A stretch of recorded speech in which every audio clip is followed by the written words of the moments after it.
ইরানের আকাশ জুড়ে একের পর এক মিসাইল। দক্ষিণ হরমুজগান প্রদেশের মিনাব শহরের একটি বালিকা বিদ্যালয়ে বিমান হামলায় নিহত শিশুসহ প্রায় 150 ইরানি নাগরিক। গোটা ঘটনায় স্তম্ভিত পুরো বিশ্ব। মানুষের জীবন যেখানে শঙ্কার মুখে, তখন ফুটবল বিশ্বও থমকে গেছে। শুধু ইরান নয়, যুদ্ধের ভয়াবহতা ছড়িয়ে গেছে গোটা মধ্যপ্রাচ্যে। এরই মধ্যে এশিয়ান ফুটবল কনফেডারেশন জরুরি ভিত্তিতে এএফসি চ্যাম্পিয়ন্স লিগ এলিটের রাউন্ড অফ 16-এর পশ্চিমাঞ্চলের 4টি ম্যাচ স্থগিত করেছে, যেগুলো অনুষ্ঠিত হবার কথা ছিল 2রা ও 3রা মার্চ।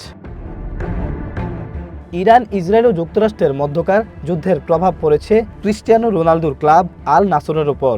এএফসি চ্যালেঞ্জ লিগ 2-এ স্থগিত হয়েছে আল নাসর বনাম আল ওয়াসালের মধ্যকার ম্যাচ। যুদ্ধকালীন পরিস্থিতিতে নিরাপত্তা বিবেচনায় এরই মধ্যে ইরানে স্থগিত করা হয়েছে দেশটির ঘরোয়া ফুটবল আসরের ইরান প্রো লিগ।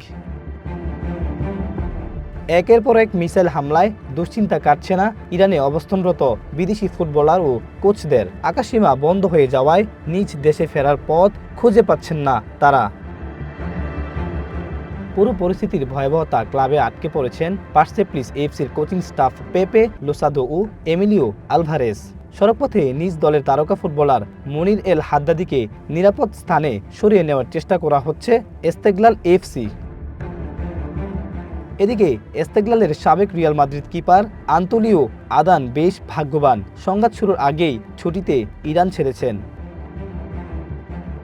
বছরখানেক আগেও ইসরায়েলি হামলায় বিপর্যস্ত হয়েছিল ইরানের ক্রীড়াঙ্গন। তবে এবারের ভয়াবহতা যেন সবকিছু ছড়িয়ে গেছে।